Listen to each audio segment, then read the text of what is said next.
Trick or treat, buddy! Trick. I'm not actually the Burger King. Despite my applications. 'Tis that time of the year where you play spooky game, but I don't really do that. But that hasn't stopped me from filling my drawers here or there playing whatever else. So here's my top 5 video list of times that's happened. Times I got scared the fuck.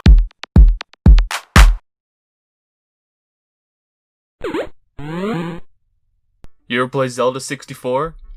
I ain't talking about that stretchy white dude or the jerky boys. I didn't get that far. Thing that scared the fuck out of me in Ocarina of Time was the werewolves that you find like pretty early on in there. I don't know, I just totally didn't fucking expect them, and they just pop up out of the fucking bushes. And then they like circle around you, so like your targeting camera doesn't work very well. I don't know, there's not much scarier than them like implementing a system like a targeting camera and then throwing an enemy at you that just doesn't fucking work with it. I don't know, scared the poop out of me. Alright, Croc was another game I didn't really get too far in. I didn't get past the first boss, because he was the thing that scared the shit out of me. I think it was a combination of me being, like, 6, and the game controlling, like, ass, so any enemy that took more than one hit was just, like, terrifying to me. In hindsight, this is, like, the least scary motherfucker, but, like, I couldn't do it. I couldn't fucking do it.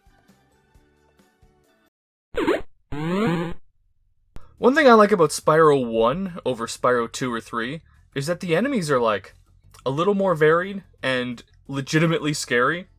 Just like how angular and unpolished they were compared to later entries, they just, like, they fucking spook me. But the thing that really got me was in Beastmakers. You're like, you see these boars running around and, like, you glide over to their little island, whatever, and they see you and they come at you and you flame them and whatever, you're all good, it's fine.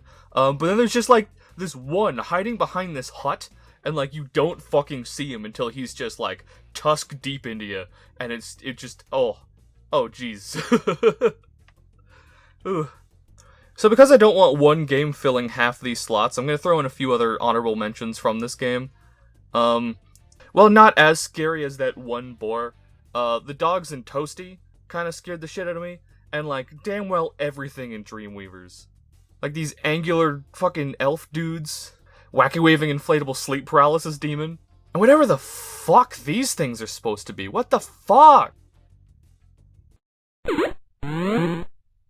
Growing up, there was a good handful of things that scared me in video games, but when I was really young, nothing scared me more than my dad in Super Bomberman.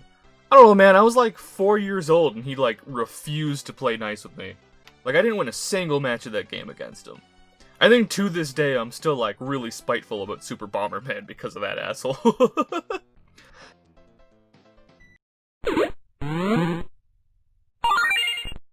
You ever play Eternal Ring? If not, not surprised. If yes, you poor soul. Well, at a certain point in the game, you have the option of a branching path. You can either go up to a forest that's full of, like, lizard folk and orcs or something, or you can take the other route and go down into, like, a poison-filled chasm. And I definitely took the wrong route, because I took the chasm route, and in there, among other things, are, like, these weird fucking immobile cow things. I don't know how to describe them, like, any better way. They just, like, sit there, all folded up, and they're just, like, awful looking. Absolutely terrifying. And they just sit there and they shoot stuff at you, and, like, you walk around them and their head will spin 360 degrees. And they are the scariest fucking thing I have ever seen. Like, it does not surprise me that From Software went ahead and made friggin' Dark Souls. It's just a real shame that they haven't been able to throw anything into Dark Souls that's even relatively as scary. Well, it's a short one, but there you go. Happy Hallow, you weens!